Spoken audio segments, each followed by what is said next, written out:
Audacity is the willingness to take bold risks, and none of us are born there. Cultivating it is obviously the growth of it. And that starts in business with encouragement from leaders showing that they're going to take some risks and that they're going to listen to you for your risk. And they may not take the idea that you have, but they can grow it from there with other people. So when people are able to take risks without fear of failing, losing their job or whatever it is, it's a key driver of innovation. And so encouraging that is a huge part of a healthy work environment. Welcome to the Work for Humans podcast. This is Dart Lindsley. At its best, the experience of work is co-created between managers and employees. It's not something that companies just hand out. It's something that's built in partnership with employees who are willing to show up fully and take ownership of their own path. But that kind of engagement requires something that many people struggle with: audacity. Anne-Marie Anderson knows something about audacity. She's worked in 82 countries, broken ground as one of ESPN's first female sideline reporters, and built a career by asking bold questions in high-stakes moments. Her journey has been shaped by taking risk, handling rejection, and the relentless belief that courage is not something that you're born with. It's something that you practice. In this episode, Anne and I talk about what makes someone bold enough to raise their hand, to speak up, or to swing big, even when failure is possible. We explore the 4 barriers to audacity and the difference between recklessness and worth it risk, and how to build the kind of support system, what Anne calls a front row, that helps you take meaningful leaps at work. All right, remember to subscribe when you enjoy this episode, and I can't wait for you to listen to my conversation with Anne-Marie Anderson. Anne-Marie Anderson, welcome to Work for Humans. Thank you. I'm excited to be talking to you today. I really wanted to have you on the show because our show is all about the design of work. And it's about how companies can create work that is great, that makes people feel whole and alive and in love with their jobs. But that kind of work is not something that companies just make and give away. That kind of work is the kind of work that's co-created. And co-creation takes a lot of labor and a lot of engagement from both sides. And so the employees need to be involved. So you've written Cultivating Audacity, and the subtitle is Dismantle Doubt and Let Yourself Win. And in my experience, a lot of the times when you don't have a full partner in the creation of the experience of work, there's a kind of blocking going on. Like people are getting in their own way, and I don't understand it. And so I really want to dig into that today and get into what is audacity and how do we cultivate it. So let's start with that. How do you define audacity? Audacity is the willingness to take bold risks, and none of us are born there. Cultivating it is obviously the growth of it. And that starts in business with encouragement from leaders showing that they're going to take some risks and that they're going to listen to you for your risk. And they may not take the idea that you have, but they can grow it from there with other people. So when people are able to take risks without fear of failing, losing their job or whatever it is, it's a key driver of innovation. And so encouraging that is a huge part of a healthy work environment. Fostering that kind of an environment really makes great innovation and invested. It's like you take disengaged employees and turn them into invested teammates. You say people aren't born with it. Were you born with it? No, definitely not. I was shy, introverted. I still am, Dart. If we see each other at a party, look for me in the corner. But I learned that by practicing audacity, it became a little bit easier. Terribly fearful I was, which is one of the 4 barriers to breaking through your audacity. I was afraid of failing and embarrassment and judgment. And I've thought about it a lot while I was reading the book. You played college volleyball. Yes. And you were an exceptional player from all of your stats. And I wondered if you might have learned kind of an embodied audacity through sports. What position did you play? I'll admit, I'm pretty ignorant about volleyball, but I know that there are roles, right? There's the people who are the setters and there's the people who are like, what was your role? It's funny because I did both in college. I set for a little bit for 2 years, and then I was a hitter for 2 years as well. And is there a feeling in your heart that goes with being a hitter, which is the person, right, who jumps up and spikes the ball, that has a kind of audacity to it? Or am I stretching? No, it absolutely does, because the first step to cultivating audacity I talk about is the mindset. And people talk about, what is that? Optimism. And optimism is that things are going to work out, even if they don't work out the way you want. You're going to survive whatever it is. As an athlete, you don't win every game, but you can be down. And the reason you keep playing is because you think maybe if you get your offense clicking, maybe if your defense starts playing better, you might win. But even if you don't win, you're going to be okay and you're going to learn something from it. That is cultivating audacity. So that background from sports definitely helps. Now that's interesting, because what you're saying is that one of the best things about sports is not the feeling of spiking the ball, but the feeling of getting practice, that it's okay losing sometimes. Not okay, but it's not the end of the world. And how do you come back after that? It's interesting because I would have thought that it was in the moment of spiking the ball that it happens. No, and it's not in the moment of winning either. Audacity, I always say the win in audacity is in the action, not in the outcome. So it is the fact that you do go up and take the big swing on match point, whether it's good or not. The win for audacity is that you did it. You tried to get in contact with somebody to help you with your big career. You accepted an idea that maybe you were uncomfortable with. That's the win in audacity, not the outcome. First of all, let's just talk about what an audacious move is. I just want to start off with the example from one of your stories because people get a sense of what we're talking about here. Your move from the East Coast to the West. That's a good example of audacity, that one. I was at ESPN, tremendous job in my 20s in Connecticut, and I loved my job. I loved the people that I worked with. I hated where I lived because I was working at night and it was snowy and cold all the time. And I wanted to think about my life and not just my job. I wanted to create a life that I was excited about. So I went to my boss and asked, can I be Los Angeles bureau producer? And he said, no, we already have an LA bureau producer. And I joked saying, I know, that's what makes this so awkward, just a joke with him. And he said, I tell you what, wait 2 years. And if in 2 years we haven't made you Los Angeles bureau producer, what have you really lost? You could go then. And I said, well, I would have lost 2 more years. And so I respectfully gave my notice. I think it was 3 weeks later. I quit ESPN and drove cross country. My boss thought I was impatient. I said, I agree. When I arrived in Los Angeles, he called to give me a little bit of work and then more work and more work. By the end of that year, I was earning double what I had been earning in Connecticut for ESPN. So it was a big, audacious risk. But when you talk about when, I was 20 something and had no kids, no mortgage. So that was worth it to me. If I did that kind of a risk now with 3 children and a mortgage, that would be reckless. Knowing when it's worth it and when it's reckless is very important as you cultivate audacity.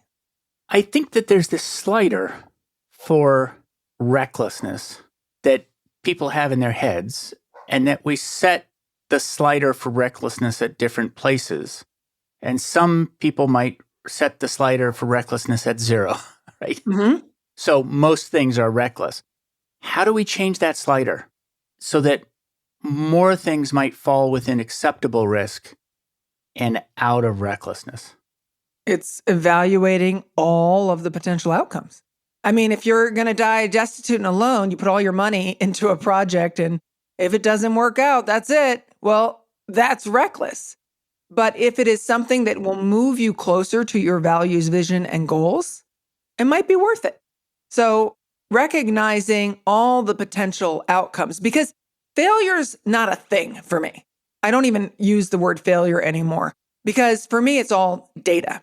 I say recalibrate your relationship with rejection because nothing is finite for me. And so once you start looking at it that way, each opportunity will point you in a direction.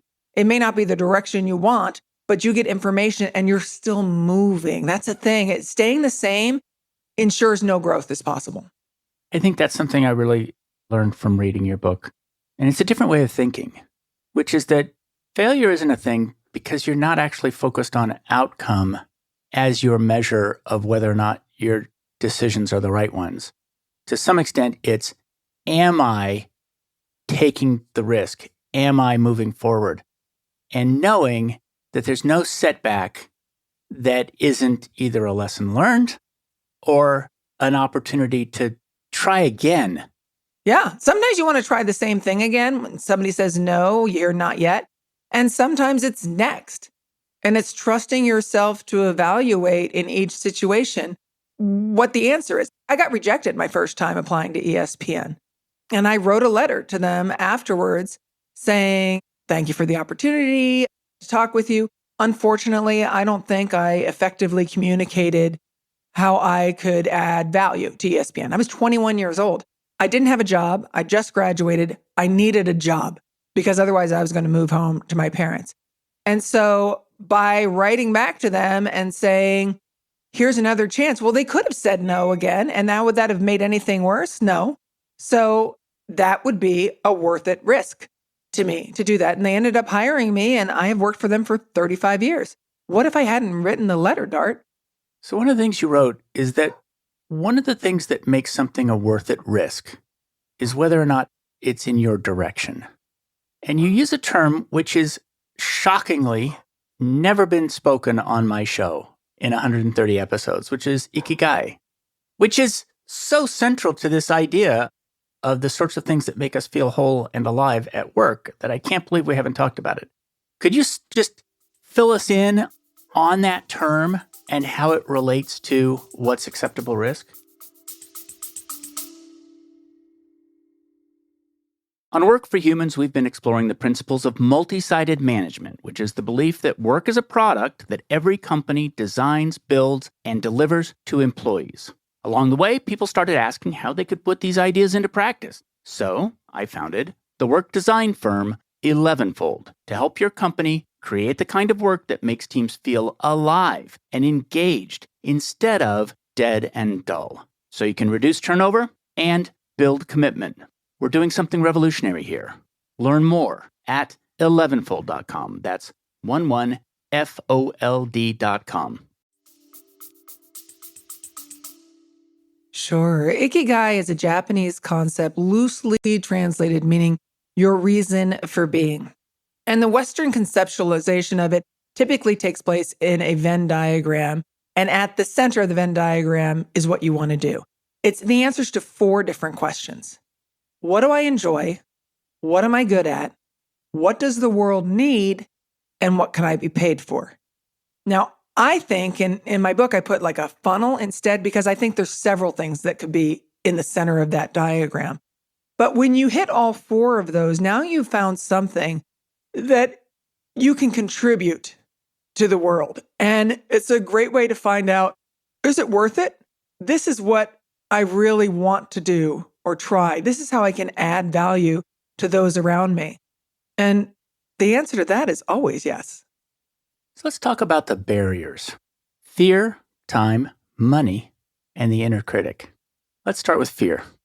What's interesting about that as a barrier is that I almost feel like it's not audacious if I'm not a little bit afraid. So there's a way in which being afraid is a little bit of a measure of audacity, but it gets in our way. And you talk about making friends with fear. What does that mean? I believe that so deeply because fear was my biggest barrier.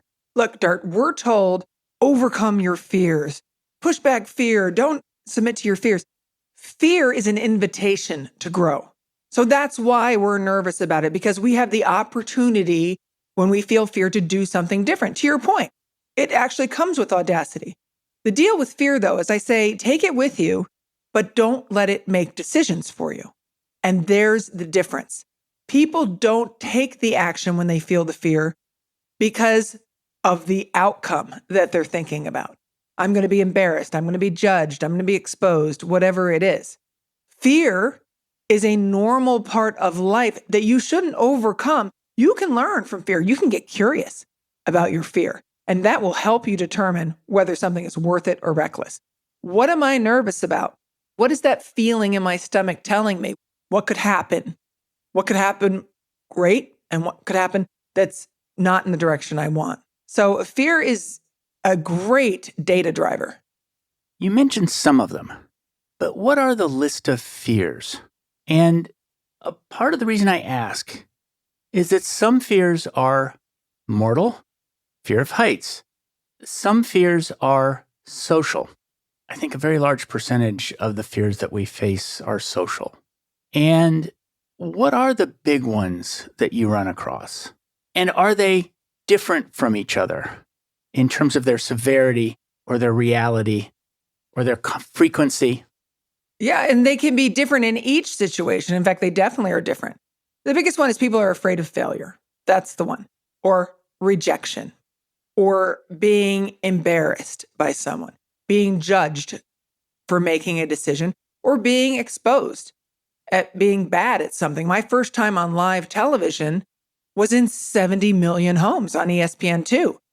That was not the plan. I was supposed to be on a little regional network, and something happened. I got put on ESPN. I was terrified. And of course, the thing that we like to ask with fear is, what's the worst that can happen, right? What's the worst? And I was so convinced that if I was terrible on air, not only would I not ever get an on-air job again, but I'd lose my producing as well, because who's going to take my advice when they see I can't do their job? And so I might lose my entire career. And that's a big fear. But how realistic is that? I was a really good producer. And so it was for me to be able to say the potential outcome of losing my entire career because on one time on camera, I'm not good, was so minimal that it was a worth it risk. And here's the key to that experience, Dart. I went on air and I was bad and judged and embarrassed. And I survived the outcome. And that's huge, because once I saw I survived it, the next week I did it again. And the only thing that was better about the second time, Dart, was that it wasn't the first time. I mean, I was still just so stiff. But the action of it eventually was able to help me desensitize that fear and say, okay, you're going to be there. I'm used to this feeling. I felt it before, and I'll move ahead anyway. And I'm curious, were you really bad? Or did you just feel that way at the time, but when you looked at the tape, you're like, no, that's okay? I was really bad. You're really bad. You're really bad. Yeah. Stiff, unsmiling, staring at the camera. Everybody's going to be bad their first time on television. And then when it's in 70 million homes, holy cow. I have to say, 70 million, that freaks me out a little bit. I was literally crying outside the stadium minutes before the game. Like, just what you want in a reporter. So in Steven Pinker's book, How the Mind Works, he lists out 11 primal fears. Fear of heights, fear of deep water, fear of large carnivores, fear of blood, fear of snakes, fear of insects, fear of enclosed spaces, and the last two, fear of going out alone and fear of the scrutiny of others. Here's these 10, because I only can remember 10, primal fears. Yeah. Right there with large carnivores is scrutiny of others. Yes. And that's because if you get ejected from the tribe and you have to then go out alone, it was a death sentence. And so this thing of the fear of scrutiny of others, it is deep in our genes. And so recognizing, I think that that's where it comes from, which is getting thrown out of the tribe. Well, your tribe was ESPN. Your tribe was sportscasting. But you weren't going to be exposed to large carnivores if you were thrown out of the ESPN tribe. Right. But it is really deep. It's deep. And your heartbeat changes is how deep it is. So you practiced. Yes. Working through the fear, and you practiced not being successful. Are there other practices that we can do to get better at that specific moment that you were talking about? Yeah, first of all, I love that point. You just dropped something on me I hadn't heard before, which is the deep fear of scrutiny from others. That makes so much sense, Dart. So here's what we can do. We can consider making the others a smaller group. And I call that the front row. It's a concept about curating people whose advice matters to you and who are going to push you forward and help you take risks. So one of the key components of having a front row, it's probably not your mom. It's probably not your best friend for good reason. They want you to stay safe. You could understand that. So your front row are other people. Maybe it's a mentor of somebody who's already doing the thing you want to do. Maybe it's a friend who's doing big things in their own life unrelated to yours. The scrutiny from others is only coming from your curated front row because the rest of it you're not listening to. Laura Gassner-Otting wrote a great book called Limitless, in which she says, don't give a voice to anyone who shouldn't have a vote. So all those others with their scrutiny don't get a vote. And your front row, and it can be really small, are going to tell you the truth. Was I really bad on air the first time? Yes, Amory, you were really bad on air the first time. But let's think about how you can get better. Let's think about how you can do the next thing. So I love that. I also believe in practicing failing. As I said, practicing getting rejected. I think rejection is just huge for people. I want to hear the story of you practicing rejection because it's also a story of recognizing somebody who doesn't get a vote. Yeah. When you applied for the job with somebody you knew was a really difficult manager. Right. I had been told that he was very difficult. And so when I went in for the interview and he was dismissive and belittling, it was what I expected. So that didn't hurt, right? Because it just was, it was. But I decided I needed more practice in terms of building Audacity. So every time that I was at an event, like a press conference, for example, and I saw him there working for another network, I decided I would just mess with him. I knew he was a bully. I knew he wasn't going to hire me. So I would say, hey there, Amory Anderson, we met before. Is today the day you're going to hire me? And he would look at me like I was crazy. And then I'd see him a few months later. Hi there, Amory Anderson again. Is today the day? Is today the day you're going to hire me? I kept doing it. He looked at me like I was crazy. 18 months later, after I don't know how many no's, he came up and said, today's the day. I've got something for you. And when I worked for him, the first time he was like, great, hired me again. And the second time he was that belittling manager that I knew. But it didn't hurt because I already knew he did that to other people. And in fact, when I was trying to, what we call voice the tease, it's the open of the show, that he wanted me to do, the whole crew was there. And he said, no, that was bad. Do it again. No, do it with more energy. Okay, I'll do it again. And then he said, oh, forget it. We'll just have Jim do it. Jim, who I didn't know, pushed the mute button and said to me, you can't win. And at first I thought he was just trying to like shake me or something. But then he realized, he goes, he set that whole thing up so he could knock you down. Wasn't you. You can't win. And that was such a freedom because I thought, you knew he was a bully. You knew he wanted to reject you. You knew he was going to set you up for this. He doesn't get a vote. Yeah, we give way too many people votes. Yep. Many of them are imaginary. Many imaginary people who we give votes. And it may be our parents, it may be somebody at school, it may be something else who we give a vote who don't necessarily deserve it. Is there an art to getting back up after you're knocked down? One thing about the people that we give votes to, a lot of their feedback is coming from their own fears. And we have to take that into account. That's why your mom and your best friend's probably not in the front row, because maybe they have a fear of taking risks or an aversion to whatever it is you're trying to do. So that's why it's important to have your curated, carefully chosen front row people, because you have to know where people are coming from. We're not even aware of our own biases. If somebody's going to go handle snakes, I'm not in your front row because I really don't like snakes. So you pick somebody else. In terms of getting back up, I don't even know if it's art, but you have to separate the rejection from you personally. It's not a judgment on your quality as a human in the world. It is an opinion most of the time, right?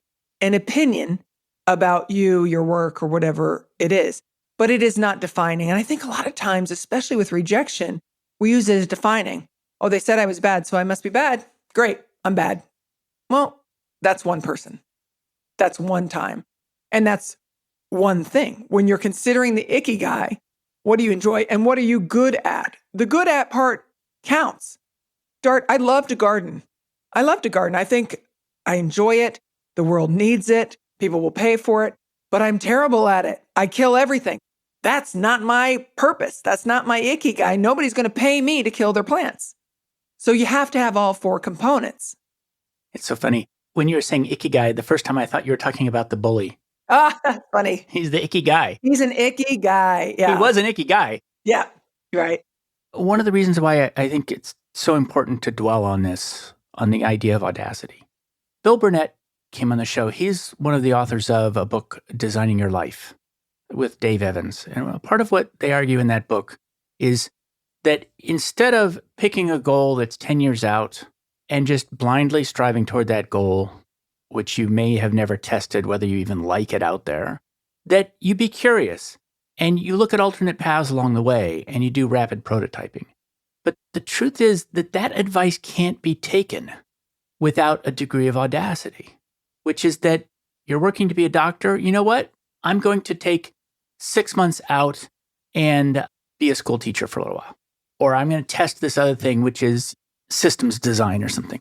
So I would imagine that there's a lot of other kinds of advice around creating a work experience that you want that can't be taken without tackling these things around the barriers. And so I want to go into a couple of other of the barriers. Actually, there's something before I even want to get to that. You do a whole anatomy of fear in the book, a whole way to start looking at fear. And so identifying your fears, fear's root cause, fear's costs. I'm going to come back to some of these. Keeping a fear journal, visualization, exposure challenges, and failure celebration. I want to go back to a couple of these. Fear's costs. When you dive into that, what are you looking for as a part of learning to deal with fear differently? What would happen if you never tried? Look at your life in two different ways, the way it is right now and the way you wish it was. You're looking for change. You're looking for your work experience to be better in this case.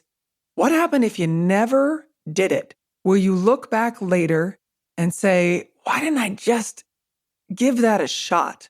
And the answer is yes, you will look back on it. That's why for me, it's the swing for the fences, the chance to try something different is always a yes, because you'll never know. And for many people, they always think it's too late. I have a client who's 61 who wrote to me and he's like, I'm ready to do the thing, but I want to talk with you about it first. We may have talked about this already, but what are exposure challenges? Exposure challenges is what I talked about with that manager who I knew was a bully. Putting yourself in harm's way in a fairly safe environment. Right. Not a physical way, yes. How about visualization? I'm a big believer in visualization and just believing that you are in the life that you want and feeling it and acting as that way. I know it sounds so silly, but it's just a minor example. I was on a book tour, right? Publicity tour. And I was in Chicago and my publicist couldn't come. And I actually brought my 12-year-old with me. And I said, okay, you are going to take a bunch of pictures and videos as I go on all these shows, and you're in charge of getting us to the right place. I wanted to teach her a little executive functioning.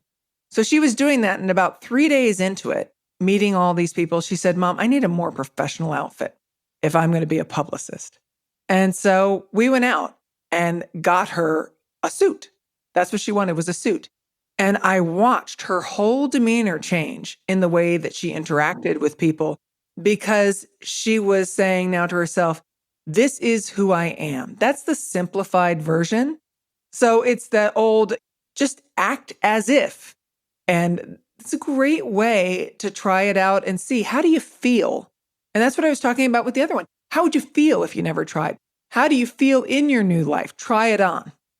I suspect that has a lot more power than we give it credit for.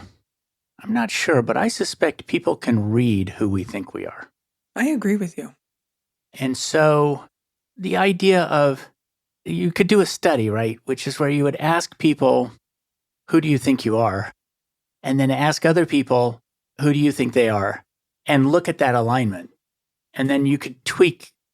That's what I was going to say is, how are other people that you care about looking at you? They may think you're already there and you think you're a fraud or you think you're imposter syndrome. And so it is carrying yourself as if and not listening inside your own head, which is another barrier I know you're going to get to in the inner critic, because that's not a helpful tool, thinking that way. How do you appear in your life? How do you show up? Do you show up as somebody who's doing big things, even when you don't always feel like it? Because I 100% agree with you. The perception from others may be drastically different from your own. Just do you show up in the world as if you belong? That's what it is. Do other people seeing it, do they think you belong? And that's what you're talking about. That's interesting because a lot of times we talk about belonging as something that is given to you, as opposed to belonging as something that you take. Yeah.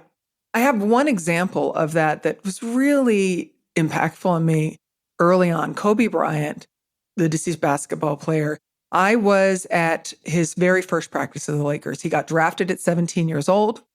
I was in the gym with a lot of other media his first day as he showed up for practice. And I think we all thought, he's a teenager, he's going to defer, he's going to be a little bit shy and stay in the back. But I watched very young Kobe Bryant walk in to the forum as if he belonged, because he believed he belonged. And it's very well known that there were some tensions on that team where some other people maybe didn't think that he belonged. He wasn't humble enough. He wasn't this, he wasn't that. But Kobe knew he belonged. And that's the way he showed up. Eventually, everybody else got on board knowing he actually did belong. I did a study of basketball players' performance and pay. Kobe Bryant absolutely screwed up all the data.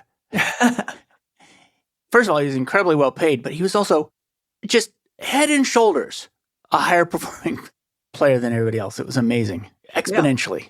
Yeah. And a lot of that was mind work when you talk about visualization. Mind work.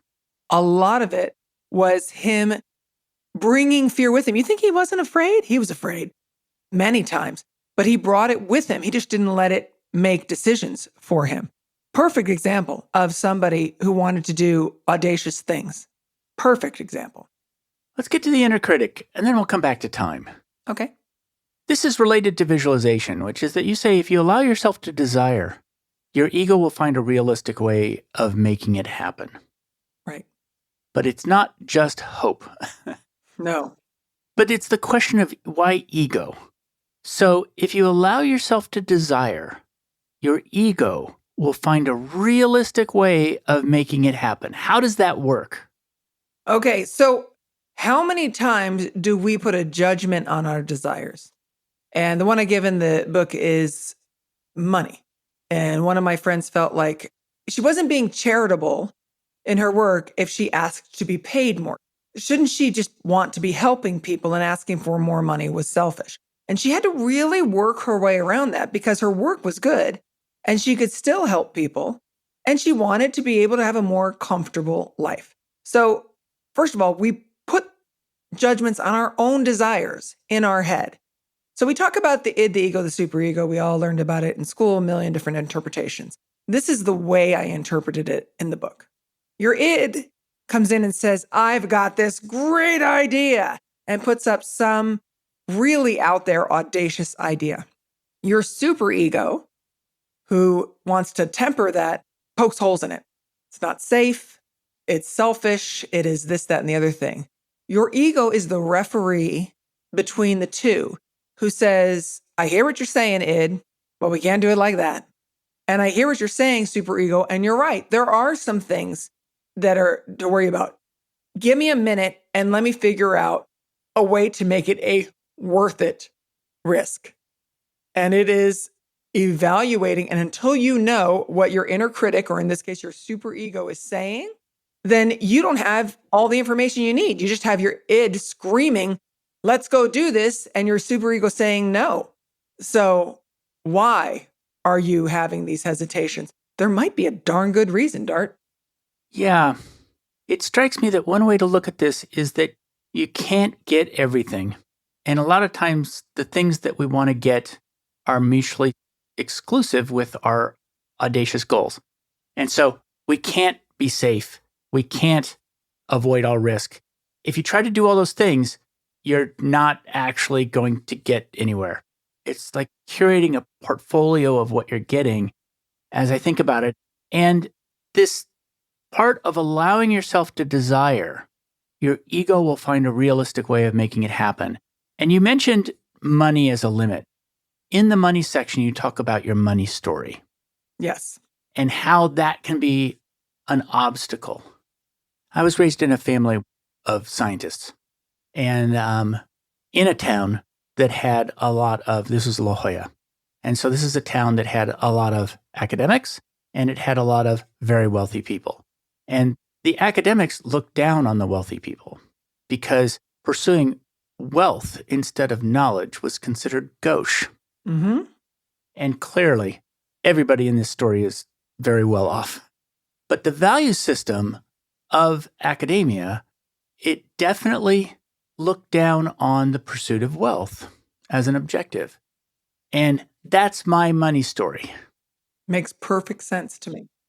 And it's very hard to shake. Yeah. That idea. How do you rewrite your money story?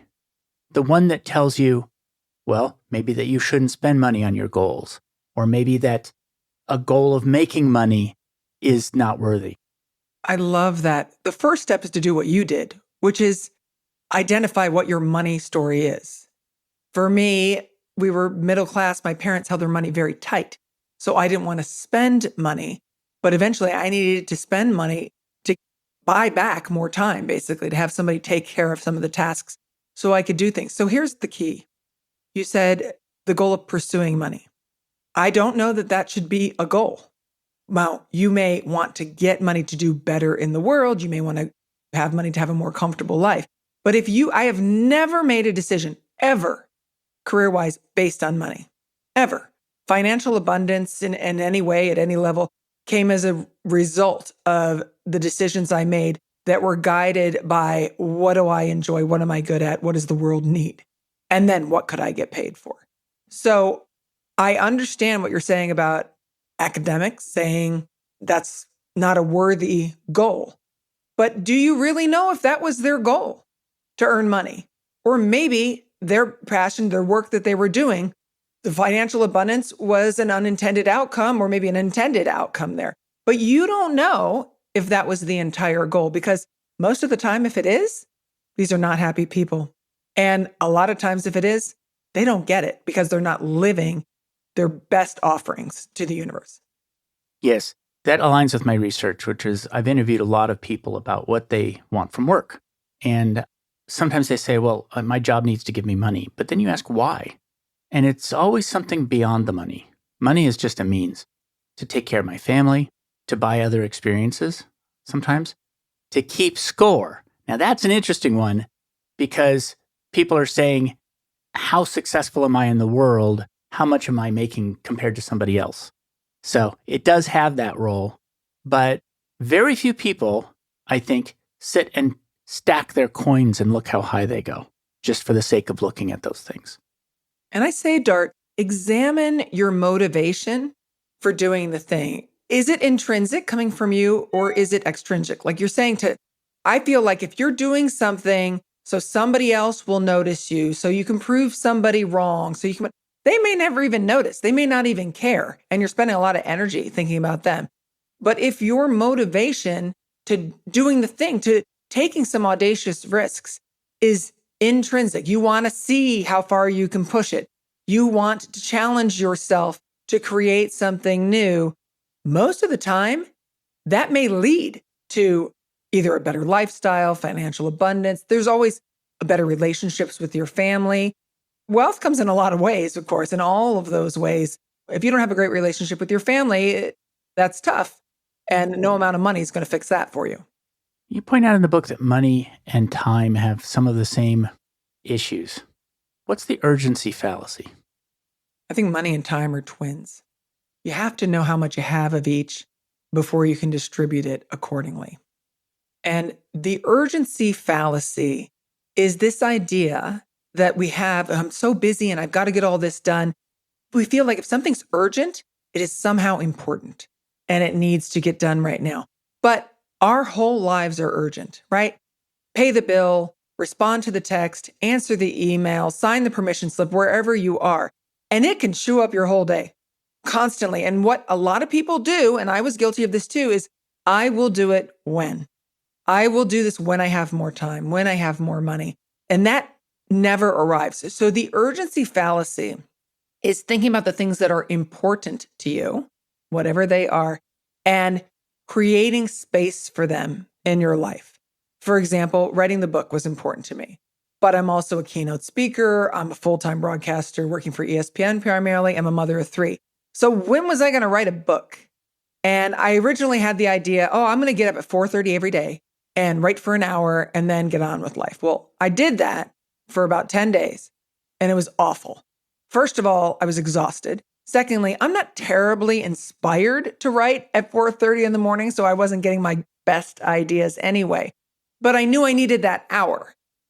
For me, what was manageable was 15 minutes at a time because almost anything urgent can wait 15 minutes. I'm not talking about an emergency. You can make dinner in 15 minutes. You can respond to the email in 15 minutes, whatever it is. I wrote this book in part in 15-minute chunks on my bathroom floor because any parent knows that's the only place where you can get some privacy. So I would write it and occasionally I'd have a person at my door saying, "Mom, I'm hungry." And I would say, "Same, I'll be out in 15 minutes and take care of that." Because if I had never created the space for something that was important to me because it got me closer to my values, visions, goals, and who I want to be, I would be in that whirlpool of urgency. How long have you been talking about this to the people around you? Audacity? Mm-hmm. Probably for 20 years because that's when I had children. My oldest is 20 years old. And how often have you seen the people around you not be able to hear you and act upon it? And is there a common thread? Maybe they all have. No, they have not all acted upon their audacity by any means.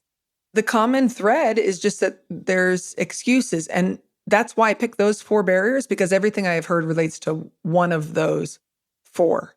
My front row that we talked about earlier, they swing. And that's an important part of it. They have that same mentality of how much can I push myself and grow? And that's why I chose them to be in my front row, because I want to be surrounded by people who are willing to take risks. Because I will tell you, it's one of the strangest things about being a manager. When you strive to create an environment in which people can become their best thing, and a certain percentage of the population feels inert. And I don't think that it's something that they can be made to do. It's almost like it's a challenge. Most people, however, really want to participate in creating their lives. And most people, when you're a manager and you are helping them to create that life, engage. Did you have people, and it may not be your front row, but people in your life who met you halfway and said, "You're being audacious, I will help you to take the next step"? Or, in other words, how did the environment around you, it may not have been a person, actually meet you halfway that made it possible for you to do what you did? The environment around me, I think it is my front row, and choosing people and giving them that significance. When you ask somebody to be in your front row, now they've got an investment in your challenge and what you're trying to do. They've got a value in your life and you in theirs. And so I don't like to let people down. I tell my front row, the reason I wrote the book, I was giving a keynote speech, and in a Q&A afterwards, somebody raised their hand and they said, "What's next?"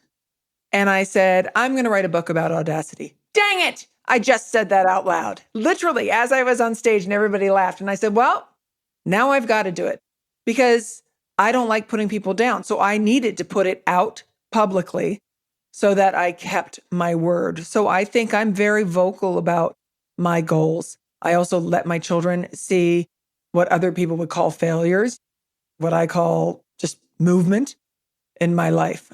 I look at what other people are doing. I encourage them to do big things, and I feel a responsibility to take big swings myself.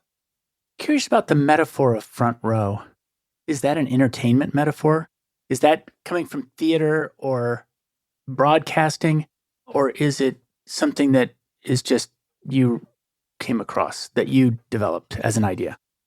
It's something that I developed as an idea because, let's think of it in terms, when you're on stage and doing the big thing, who's paying attention? The people in the front row. The people in the back row, they could be on their phone, they could be doing whatever. But even when I created it, I didn't think of it in that terms. I thought about when I am taking advice from people, who are the people that are lined up there who are willing to be there for the big moments, the victories, the ones that aren't so great? Who are the people that want to do something great with their life and that will support me doing mine? And not bringing their fears in. That's a big one, Dart, because other people will bring their fears to your table. And we all have fears or barriers. They might not like risks, so they may not be comfortable with money. So you have to recognize their barriers. And if they're willing to do the work to talk about them, then you know. Are you anybody's front row? Oh, heck yes. Oh, yes, very definitely. They're in different careers. And I feel a welcome obligation to check in with them on their quest, whatever it is. And it is to have that significance. The Surgeon General talked about the loneliness epidemic and this lack of connection that we have because we can get food delivered to our door and we can work from home and all these things. The front row re-engages some social connection for us because I am checking in to see how they're doing and how I can serve them. And I don't know that I was that service-minded before I became aware of it. Every day I start my day by texting a couple of people, "How can I help you succeed today?" That's the entire text. And that tells me a little bit. I bring it back to management and I think about how the people in a company, as they think about how they might create great work, might actually get good at being a front row. And so a part of it is not amplifying people's fears, probably. A part of it is checking in on them. Are there any other key skills or key abilities of you when you're being a front row that might be a critical part of how we run companies? It's providing them a safe space to fall. That's what people in business are afraid of when they come up with big ideas, is that their idea is going to be rejected and they will be seen as providing less value because they have had ideas that don't engage. And so I think it's absolutely critical for leaders in businesses and corporations to be very vocal about wanting to encourage some swinging for the fences. When I'm engaging corporate audiences, when I'm talking to them, I am talking oftentimes to the leaders saying, how much are you saying and acknowledging people's concerns, their fears? How much are you a shape-shifting leader like Phil Jackson was when he came in to the Lakers to work with Kobe and Shaquille O'Neal? He didn't coach them both the same way. I mean, Phil Jackson, I've got story after story on him adjusting his expectations and his approach to different people so he could weave individuality into a powerful group culture. And that's how you succeed. I would love one Phil Jackson story. Well, there's one in The Last Dance. I don't know if you saw the show The Last Dance, but it's a perfect example. It is in his final year coaching the Bulls. And the Chicago Bulls wanted to win the championship. That was their goal. And they had, of course, Michael Jordan on there and Scottie Pippen and other. And they had Dennis Rodman. Dennis Rodman, the best rebounder in the league. Very much a quirky, different personality. And in January, which is smack dab in the middle of the season, Dennis Rodman said to Phil Jackson, I need a vacation in the middle of the season. And Michael Jordan said, wait. Can't take a vacation in the middle of the season. If anybody needs a vacation, I need a vacation. But Jackson knew that while Michael Jordan needed basketball, he needed it. It was a huge part of his identity. Dennis Rodman didn't need it. And he needed Dennis Rodman in order to meet their end goal, which was a championship. Phil Jackson said, you take your ego out of the equation. Anything that doesn't interfere with the end goal is not important. So for him, he gave Dennis Rodman a couple of days in Vegas. What could have gone wrong? Media all over the place. It was a couple of days of complete debauchery in Vegas that would kill most of us. But Phil Jackson knew that would actually refresh Dennis Rodman. And it did. The first day back at practice, he's running laps around people. And so by allowing Rodman to do something unconventional and take those couple of days, he showed him his value, that he values who he is as a person. Phil Jackson was great at that, in weaving individuality together for a powerful group culture. And there's not another person on that team that he would let take a vacation in Vegas in the middle of the season. But he knew that's what this individual needed to succeed. I keep getting very interested in the connection between Audacity and sports. And part of the reason I think I'm interested in the relationship between sports and Audacity is that a lot of times what we do in business is symbolic, it's metaphorical, it has no physicality. And just having sports there as a metaphor that we can draw on and as a place to learn, that it has a much more physical existence. It's easier to understand. So we had Joan Ryan on the show, and she wrote a book, Intangibles. And she was a sports writer for the San Francisco Chronicle and a number of other Bay Area newspapers. She started doing that when she was absolutely the only woman in sports writing at the time. And it was very profitable for us to look at sports and say, how is it that a team of the best NBA players in the world can form up and go to the Olympics and lose? How is that possible? Is that a failure of team chemistry? And so we can actually look at it in a way that's very hard in business.